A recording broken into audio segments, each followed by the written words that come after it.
Assalamualaikum warahmatullahi wabarakatuh. Bagaimana kabarnya hari ini anak-anak? Baik anak-anak, sebelum kita mulai belajar hari ini, Pak Guru mau nanyakan dulu ya. Eh, Anak-anak yang masih belum gabung, kita absen dulu ya. Oke anak-anak, sebelum belajar hari ini dimulai, marilah kita berdoa dulu agar belajar hari ini berjalan dengan lancar, sukses, dan bagi teman-temannya yang belum bisa masuk, yang sakit, mudah-mudahan diberikan kesembuhan. Ayo Abel, dipimpin doanya Abel, temannya Abel. Ya Rabbal Alamin. Baiklah anak-anak, sebelum belajar, kita menyanyikan lagu nasional dulu ya, agar kecintaan kita terhadap negara kesatuan Republik Indonesia semakin kuat. Kita menyanyikan lagu dari Sabang sampai Merauke nak ya, bisa ya? Terima kasih anak-anak. Biar semangatnya tambah semangat, kita tepuk PBK dulu ya. Masih ingat kan ya? Ayo, dibantu oleh Reta, tepuk PBK Reta bareng-bareng. Sip. Nah, coba anak-anak, kalian di rumah selama pandemi ini harus kalian menjaga jarak dengan teman-teman kalian, dengan orang lain ya. Dan kalau keluar rumah selalu menggunakan masker, selalu mencuci tangan ya. Dan jangan lupa selalu menghormati orang tua. Baik anak-anak ya, itu pesan Pak Guru. Jangan lupa selalu menghormati orang tua.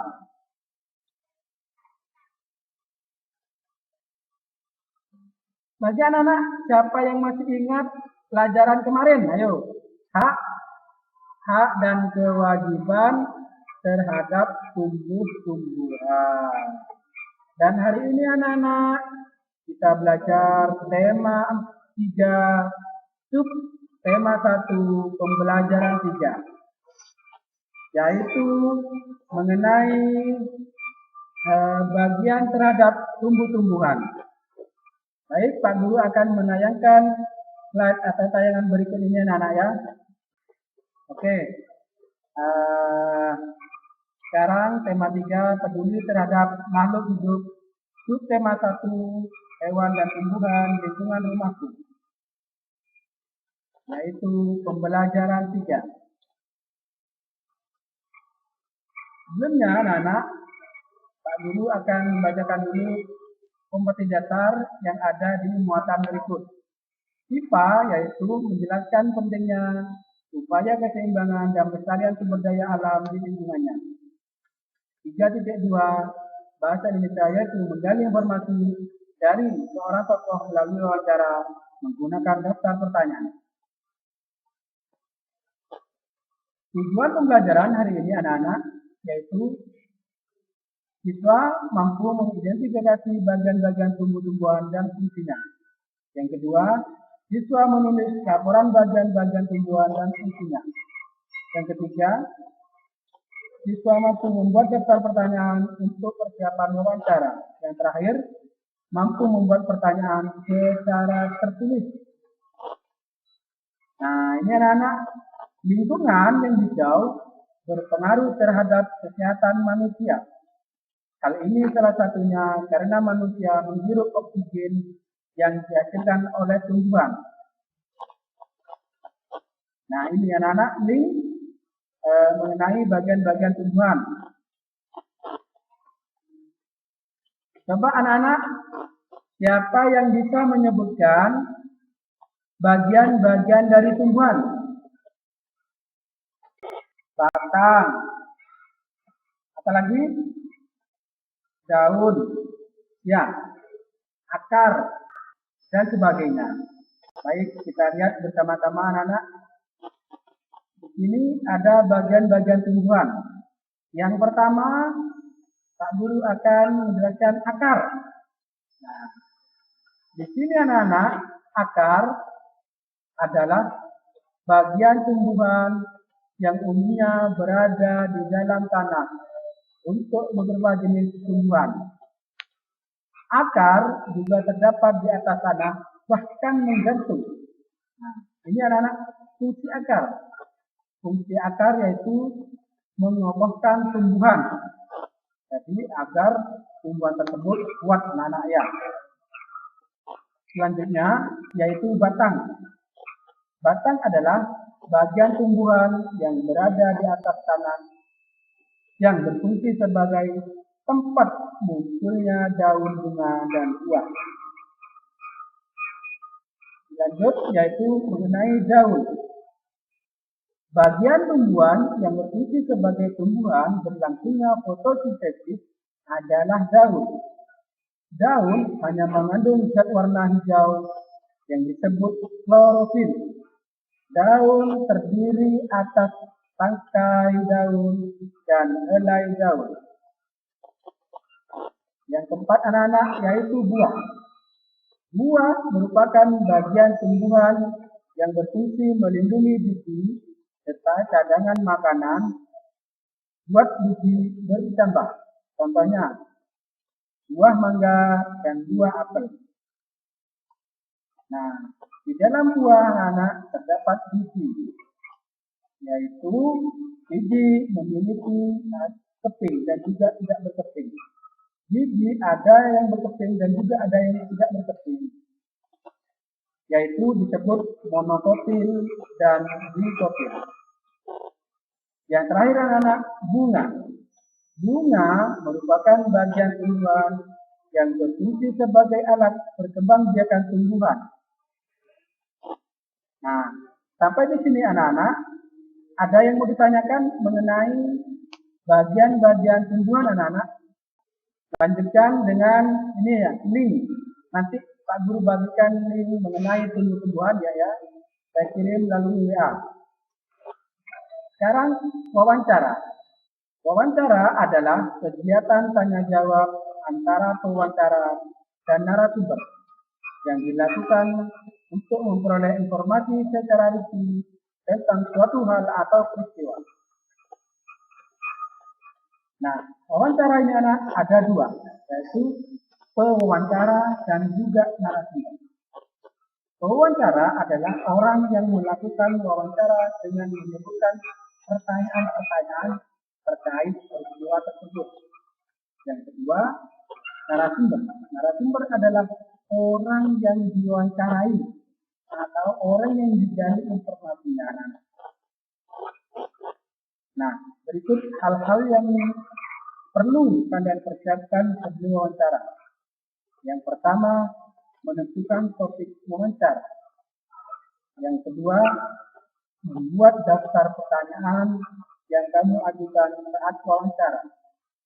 Yang ketiga, menentukan narasumber yang akan diwawancara. Nah, setelah itu, saat melakukan wawancara juga harus diperhatikan. Yang pertama, mulailah pembicaraan dengan sapaan yang ramah dan perkenalan diri. Yang kedua, ajukan pertanyaan dengan jelas dan menggunakan bahasa yang santun. Yang ketiga, catatlah jawaban yang dijelaskan oleh narasumber. Yang terakhir, akhirilah wawancara dengan kesan yang baik dan menyenangkan. Nah, ini anak-anak hal-hal yang perlu diperhatikan saat wawancara. Yang pertama, pertanyaan harus efektif dan mudah dipahami. Yang kedua, santun. Yang ketiga, tidak menyela narasumber saat memberikan penjelasan. Nah, sekarang anak-anak, kita masuk ke cara membuat pertanyaan. Pertanyaan yang diajukan saat wawancara bertujuan menggali informasi secara rinci. Yang kedua, pertanyaan wawancara dibuat seperti pertanyaan pada umumnya, yaitu menggunakan kalimat tanya. Ini apa, siapa, bagaimana, dan lain-lain. Nah, ini anak-anak contohnya apa? Untuk menanyakan hal atau peristiwa yang terjadi. Contoh, apa hewan yang Bapak pelihara? Terus berapa Contohnya, berapa banyak hewan peliharaan Bapak? Seperti itu anak-anak. Siapa, di mana, dan bagaimana.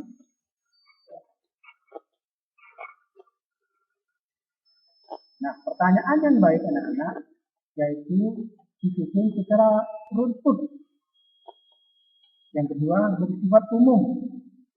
Yang ketiga, berkelanjutan atau berkaitan. Yang keempat, narasumber memberikan jawaban. Nah, dari materi ini anak-anak, sebelum Pak Guru membagikan tugas kelompok, kira-kira apa yang kalian tanyakan? Ayo anak-anak. Apa yang kalian perlu tanyakan? Silakan. Mengenai materi tersebut. Sekarang Pak Guru mau nanya dulu. Fungsi dari bagian tumbuhan apa saja anak-anak? Siapa yang tahu fungsinya akar? Ayo. Ada yang mau ditanyakan? Pertanyaan dari Reta. Apakah bertanya kepada seorang teman atau kepada seseorang bisa dikatakan wawancara? Baiklah anak-anak, Pak Guru mencoba menjawab. Yang dikatakan dengan melakukan kegiatan wawancara, yaitu melakukan aktivitas secara rutin dan terus-menerus untuk menggali informasi kepada narasumber. Kalau cuma satu pertanyaan anak-anak, bukan wawancara namanya, itu bertanya. Misalnya Reta bertanya kepada temannya, dari mana kamu? Dijawab sama temannya, dari rumahnya Bu Wikal, misalnya seperti itu. Nah, itu anak-anak bukan disebut wawancara. Yang disebut wawancara yaitu satu, kegiatannya terus-menerus. Yang kedua, menggali informasi terhadap narasumber. Yaitu mendapatkan informasi. Dan informasi tersebut yaitu bersifat penting. Ada lagi yang mau ditanyakan anak-anak? Mengenai akar. Baiklah, akar itu anak-anak ada dua macam, yaitu akar tunggang dan akar cerabut. Yaitu, siapa yang bisa ngasih contoh akar cerabut? Ada lagi yang mau ditanyakan anak-anak? Ada yang mau ditanyakan lagi? Silakan. Ada yang bertanyakan? Roy, mungkin tanya Roy. Baiklah, kita sekarang masuk ke ini. Tugas-tugas kalian. Yang pertama, ada tugas kelompok. Dan yang kedua, ada tugas mandiri. Nah, tugas kelompok anak-anak yaitu seperti Pak Guru tadi sudah menyebutkan, membuat daftar pertanyaan mengenai untuk persiapan wawancara. Yang kedua yaitu mengidentifikasi bagian-bagian dari tumbuhan. Tugas mandirinya anak-anak nanti kalian buka di Google Form, yaitu di situ ada soal-soal kalian kerjakan dan dikirim melalui WA. Ya, dan juga tugas kelompok nanti dikirim melalui WA aja. Foto ya. Jangan lupa sebelum diakhiri belajar hari ini, Pak Guru menyampaikan selalu menjaga kesehatan, jangan banyak bermain, selalu menggunakan masker nak ya, dan mencuci tangan, selalu mencuci tangan, jaga jarak terhadap orang lain. Ya, yang paling penting kalian selalu rajin belajar di rumah dan menghormati orang tua. Yang paling penting. Baiklah anak-anak, kalau tidak ada yang perlu kalian tanyakan, kita akhiri belajar hari ini, yaitu ditutup dengan berdoa. Silakan Abel, temannya dipimpin untuk berdoa Abel. Terima kasih anak-anak. Selamat menjalankan tugas di rumah, tugas mandiri dan tugas kelompok. Saya akhiri. Assalamualaikum warahmatullahi wabarakatuh.